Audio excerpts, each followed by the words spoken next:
Train चलने को ही थी कि अचानक कोई जाना पहचाना सा चेहरा जनरल बोगी में आ गया।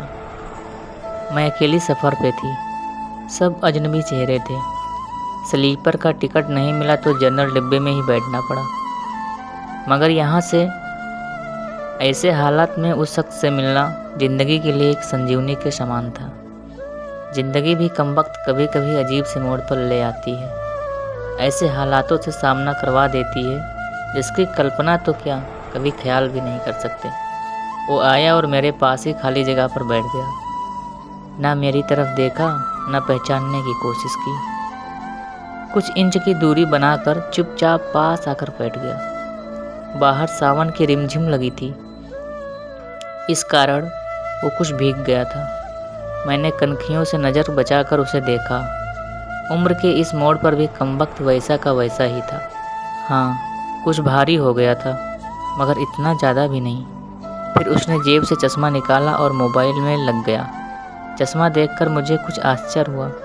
उम्र का यही एक निशान उस पर नज़र आया था कि आंखों पर चश्मा चढ़ गया था। चेहरे पर और सर पे मैंने सफ़ेद बाल खोजने की कोशिश की, मगर मुझे नहीं दिखे। मैंने जल्दी से सर पर साड़ी का पल्लू डाल लिया। बालों को डाई किए काफ़ी दिन हो गए थे मुझे। ज़्यादा तो नहीं थे सफ़ेद बाल मेरे सर पे, मगर इतने ज़रूर थे कि गौर से देखो तो नज़र आ जाए। मैं उठकर बाथरूम गई, हैंडबैग से फेस वॉश निकाला, चेहरे को ढंग से धोया, फिर शीशे में चेहरे को गौर से देखा। पसंद तो नहीं आया, मगर अजीब सा मुँह बनाकर मैंने शीशा वापस बैग में डाला और वापस अपनी जगह पर आ गई। मगर वो साहब तो खिड़की की तरफ से मेरा बैग सरका कर खुद खिड़की के पास बैठ गए थे। मुझे पूरी तरह देखा भी नहीं, बस बिना देखे ही कहा सॉरी। भाग कर चढ़ गया तो पसीना आ गया था। थोड़ा सूख जाए फिर अपनी जगह पर बैठ जाऊंगा। फिर वही अपने मोबाइल में लग गया। मेरी इच्छा जानने की कोशिश भी नहीं की। उसकी यही बात हमेशा मुझे बुरी लगती थी। फिर भी न जाने उसमें ऐसा क्या था कि आज तक मैंने उसे नहीं भुलाया। एक वो था कि 10 सालों में ही भूल गया। मैंने सोचा शायद अभी तक गौर नहीं किया, पहचान लेगा। थोड़ी मोटी हो गई हूँ, शायद इसलिए नहीं पहचाना।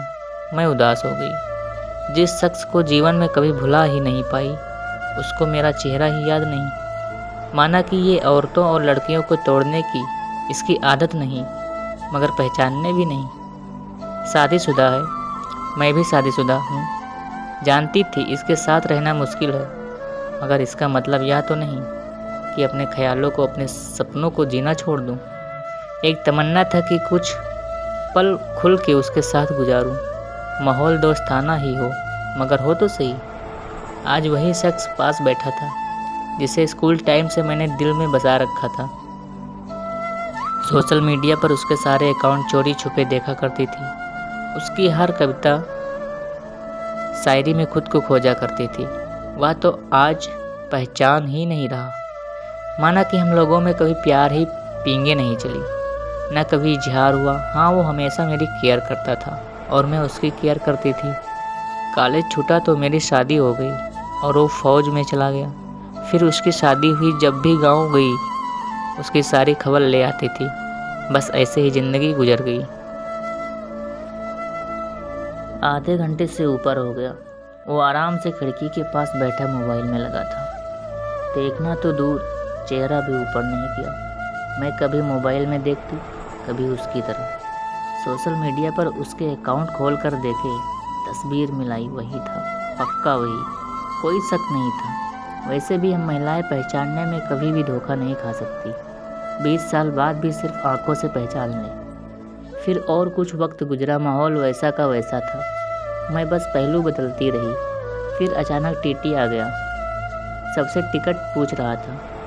मैंने अपना टिकट दिखा दिया। उससे पूछा तो उसने कहा नहीं है। टीटी बोला फ़ाइन लगेगा। वह बोला लगा दो। टीटी कहाँ का टिकट बनाऊँ? उसने जल्दी से जवाब नहीं दिया, मेरी तरफ देखने लगा। मैं कुछ समझी नहीं। उसने मेरे हाथ में थमी टिकट को गौर से देखा, फिर टीटी से बोला कानपुर। टीटी ने कानपुर का टिकट बनाकर दी और पैसे लेकर चला गया। वह फिर से मोबाइल में तल्लीन हो गया। आखिर मुझसे रहा नहीं गया। मैंने पूछ ही लिया, कानपुर में कहाँ रहते हो? वह मोबाइल में नज़रें गड़ाए हुए ही बोला, कहीं नहीं। वह चुप हो गया तो मैं फिर बोली, किसी काम से जा रहे हो? वह बोला, हाँ। अब मैं चुप हो गई। वह अजनबी की तरह बात कर रहा था और अजनबी से कैसे पूछ लूँ किस काम से जा रहे हो। कुछ देर चुप रहने के बाद फिर मैंने पूछ ही लिया, वहाँ शायद आप नौकरी करते हो? उसने कहा, नहीं। मैंने फिर हिम्मत करके पूछा, तो किसी से मिलने जा रहे हो? वही संक्षिप्त उत्तर, नहीं। आखिरी जवाब सुनकर मेरी हिम्मत नहीं हुई कि और भी कुछ पूछूं। अजीब आदमी था, बिना काम सफ़र कर रहा था। मैं मुंह फेर कर अपने मोबाइल में लग गई।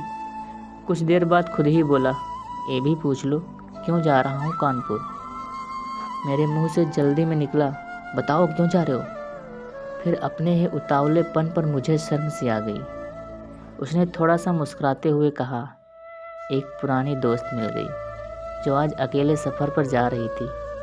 फौजी आदमी हूँ, सुरक्षा करना मेरा कर्तव्य है। अकेले कैसे जाने देता, इसलिए उससे कानपुर तक छोड़ने जा रहा हूँ। इतना सुनकर मेरा दिल जोर से धड़का। नॉर्मल नहीं रह सकी मैं, मगर मन के भावों को दबाने का असफल प्रयत्न करते हुए मैंने हिम्मत करके फिर से पूछा, कहाँ है वो दोस्त? कमबख्त फिर मुस्कुराता हुआ बोला, यहीं मेरे पास बैठी है ना। इतना सुनकर मेरे सब कुछ समझ में आ गया कि क्यों उसने टिकट नहीं लिया, क्योंकि उसे पता ही नहीं था मैं कहाँ जा रही हूँ। सिर्फ और सिर्फ मेरे लिए वह दिल्ली से कानपुर का सफ़र कर रहा था। जानकर इतनी खुशी मिली कि आंखों में आंसू आ गए। दिल के भीतर एक गोला सा बना और फट गया। प्रणाम में आंखें तो भीगनी ही थी। बोला, रो क्यों रही हो?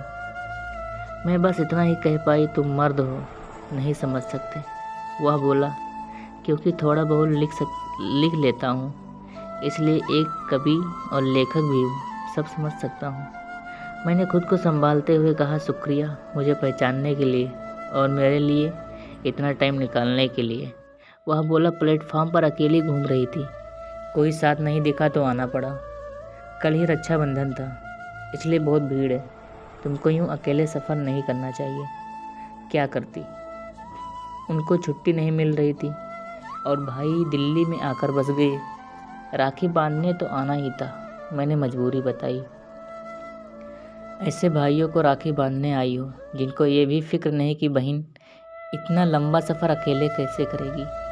भाई शादी के बाद भाई रहे ही नहीं, भाभियों के हो गए, मम्मी पापा रहे नहीं, कहकर मैं उदास हो गई। वह फिर बोला, तो पति को तो समझना चाहिए, उनकी बहुत बिजी लाइफ है। मैं ज़्यादा डिस्टर्ब नहीं करती और आजकल इतना खतरा नहीं रहा, कर लेती हूँ मैं अकेले सफ़र। तुम अपनी सुनाओ, कैसे हो?